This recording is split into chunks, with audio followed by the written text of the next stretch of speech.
नमस्कार, आप सभी का बहुत बहुत स्वागत है। घर बनाते समय हम सबकी कोशिश होती है कि घर का फाउंडेशन और कॉलम बिल्कुल मजबूत होना चाहिए और कॉलम को मजबूत बनाने का वर्क मिस्त्री द्वारा किया जाता है। तो कुछ मिस्त्री इस तरह का कॉलम बना देंगे कि भाई साहब देखने से ही आपको बिलीव हो जाएगा कि इस कॉलम में किसी भी तरह की दिक्कत नहीं है, यह कॉलम पूरी तरह से मजबूत है। जैसे आप यहाँ पे देख सकते हैं कि मिस्त्री ने पूरी ईमानदारी के साथ एक अच्छा कॉलम बनाया है, जिसे देखने से ही लग रहा है कि भाई साहब इस कॉलम में कोई भी दिक्कत नहीं है। बट भाई साहब कुछ मिस्त्री ऐसा कॉलम बनाते हैं कि उस कॉलम को जो भी देखेगा वो ही चार बात सुना के जाएगा। जैसा कि आप इस कॉलम को देख सकते हैं, इस कॉलम को यदि आप ऊपर से नीचे तक ध्यान से देखेंगे तो आपकी समझ में आ जाएगा कि इस कॉलम को बनाते समय मिस्त्री ने कितनी बड़ी लापरवाही की है, जिससे पूरा कॉलम बर्बाद हो गया। तो इस कॉलम को देखकर आप मिस्त्री के प्रति क्या बोलना चाहेंगे, कमेंट बॉक्स में कमेंट करके जरूर से जरूर बताइए। तो चलिए आज के इस वीडियो में हम आपको अंतर दिखाते हैं कि एक बुद्धिमान मिस्त्री और एक ऐसा मिस्त्री जो कॉलम बनाते समय अपने दिमाग का यूज नहीं करता, पूरी जिम्मेदारी का परिचय नहीं देता, तो उसके द्वारा कॉलम किस तरीके का बनाया जाएगा, हम दोनों में अंतर देखेंगे। इस वीडियो को बनाने का उद्देश्य यही है कि कॉलम बनाते समय किन किन बातों का ध्यान रखना चाहिए, जिससे सोसाइटी में एक अच्छे से अच्छे घर का निर्माण हो सके और किसी भी क्लाइंट को, किसी भी घर बनवाने वाले को कॉलम को लेकर कोई दिक्कत ना आए। तो चलिए देखते हैं कि एक बुद्धिमान मिस्त्री का कॉलम कैसे बनता है। कॉलम बनने के बाद जो सबसे बड़ी दिक्कत आती है कि यदि एक लाइन में 10 कॉलम है तो 10 में से 1-2 कॉलम इधर उधर हो जाते हैं, यानी कि एक सीध में नहीं रहते। तो इस समस्या का समाधान करने के लिए जो बुद्धिमान मिस्त्री होता है वो कॉलम बनाने से पहले कॉलम की मार्किंग करके स्टार्टर बनाता है। आप देख सकते हैं कि कॉलम को एक सीध में रखने के लिए कुछ इस तरीके से सबसे पहले मार्किंग की जाती है और मार्किंग करने के बाद इसी मार्किंग पर स्टार्टर बनाया जाता है। यदि एक सीध में 10 कॉलम है और कॉलम बनाने से पहले आप मार्किंग करके स्टार्टर बना देंगे तो 10 के 10 कॉलम एक ही सीध में दिखेंगे।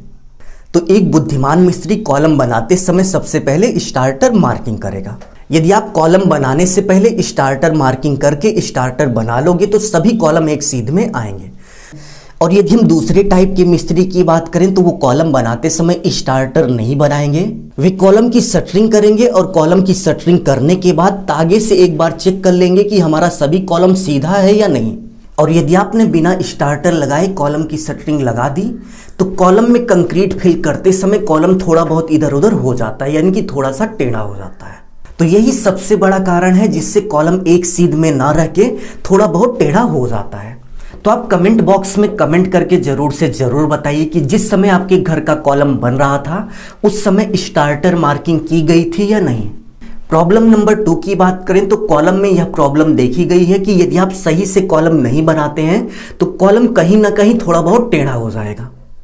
तो ऊपर से नीचे की डायरेक्शन में कॉलम टेढ़ा ना हो तो इसके लिए बुद्धिमान मिस्त्री कॉलम की शटरिंग करने के तुरंत बाद एक बार प्लम बॉब यानी कि साहुल से चेक कर लेते हैं कि कॉलम की शटरिंग सीधी है या नहीं। यदि कॉलम की शटरिंग टेढ़ी दिखाई देती है तो इस सिचुएशन में सपोर्ट लगा के कॉलम की शटरिंग को सीधा कर दिया जाता है, क्योंकि कंक्रीट डालने के बाद यदि शटरिंग टेढ़ी है तो टेढ़ा कॉलम बनेगा और यदि शटरिंग बिल्कुल सीधी है तो सीधा कॉलम बनेगा।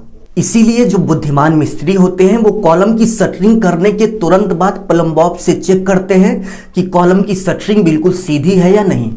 और इसके साथ साथ कॉलम में कंक्रीट फिल करने के बाद, कंक्रीट डालने के बाद एक बार फिर से चेक किया जाता है कि कॉलम बिल्कुल सीधा है या नहीं, क्योंकि कई बार ये भी देखा गया है कि कंक्रीट डालते समय कॉलम थोड़ा इधर उधर हो जाता है। और वहीं दूसरी तरफ आपने जरूर से जरूर देखा होगा कि नीचे से ऊपर की डायरेक्शन में जाने पर कॉलम ऊपर कहीं ना कहीं थोड़ा बहुत टेढ़ा हो जाता है। तो इसका मतलब आप समझ जाइए कि कॉलम बनाते समय मिस्त्री ने साहुल का उपयोग सही से नहीं किया, कॉलम को साहुल में नहीं बनाया, कॉलम को प्लम बॉब में नहीं बनाया। सो यदि आप चाहते हैं कि आपके घर का कॉलम बिल्कुल सीधा हो तो कॉलम की शटरिंग करने के बाद एक बार आपको प्लम बॉब से चेक करना है, यानी कि साहुल से चेक करना है, और सेकेंड टाइम आपको दोबारा कंक्रीट फिल करने के बाद भी चेक करना है कि कॉलम बिल्कुल सीधा है या नहीं। यदि आप इतना करते हैं तो आपका कॉलम नीचे से ऊपर की डायरेक्शन में बिल्कुल सीधा होगा। कई बार यह भी देखा गया है कि शटरिंग टेढ़ी होने से भी कॉलम टेढ़ा हो जाता है। सो यदि आप प्लम बॉब का यूज करोगे तो आपको पहले से ही पता चल जाएगा कि ये शटरिंग टेढ़ी है। सो आप कमेंट बॉक्स में कमेंट करके जरूर से जरूर बताइए कि आपके घर का कॉलम सीधा बना है या नहीं। थर्ड नंबर प्रॉब्लम की बात करें तो आपने जरूर से जरूर देखा होगा कि कॉलम बनने के बाद कुछ इस तरीके से कॉलम में हनीकॉम्ब आ जाता है, यानी कि कॉलम में केवल गिट्टी ही गिट्टी दिखाई देती है, या फिर कॉलम में कोई ऐसा भी स्थान होता है जहां पर मटेरियल नहीं पहुंच पाता। तो इस प्रॉब्लम को हम हनीकॉम्ब बोलते हैं। तो कॉलम में यह समस्या टोटल 2 कारण से आती है। पहले कारण की बात करें तो आपकी कंक्रीट सही से नहीं बनी है। आपकी कंक्रीट में सीमेंट सैंड एग्रीगेट यानी कि सीमेंट बालू गिट्टी की जो मात्रा है वो प्रॉपर नहीं है। और सेकंड रीजन की बात करें तो कॉलम बनाते समय कुछ इस तरीके से वाइब्रेटर का उपयोग किया जाता है। सो यदि आप कॉलम बनाते समय वाइब्रेटर का उपयोग सही से नहीं करते हैं तो भी इस तरह की समस्या आती है। तो इस समस्या के समाधान के लिए जो बुद्धिमान मिस्त्री होते हैं वे सबसे पहले कंक्रीट बनाते समय सीमेंट सैंड एग्रीगेट यानी कि सीमेंट बालू गिट्टी की जो मात्रा है वो अच्छी रखते हैं। एग्जाम्पल की बात करें, यदि आप कंक्रीट बना रहे हैं और ये कंक्रीट में गिट्टी की मात्रा ज़्यादा हो गई, एग्रीगेट की मात्रा ज़्यादा हो गई, तो इस सिचुएशन में इस तरह की प्रॉब्लम आने के चांसेस बहुत ज़्यादा होते हैं। और वाइब्रेटर से आने वाली समस्या का समाधान करने के लिए जो बुद्धिमान मिस्त्री होते हैं ये 3 मीटर का कॉलम एक साथ ढाल रहे हैं, तो इस सिचुएशन में कॉलम को 1-1 मीटर के 3 पार्ट में बांट लेंगे और 1 मीटर कंक्रीट फिल करने के बाद वाइब्रेटर लगाएंगे, जिससे कंक्रीट कॉलम के अंदर जो भी हो वो अच्छे से नीचे बैठ जाए।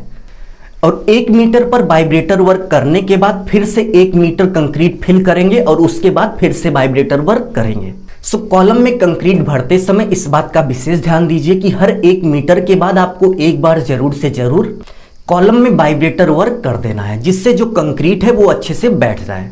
तो बुद्धिमान मिस्त्री कॉलम में वाइब्रेटर लगाने का विशेष ध्यान देता है।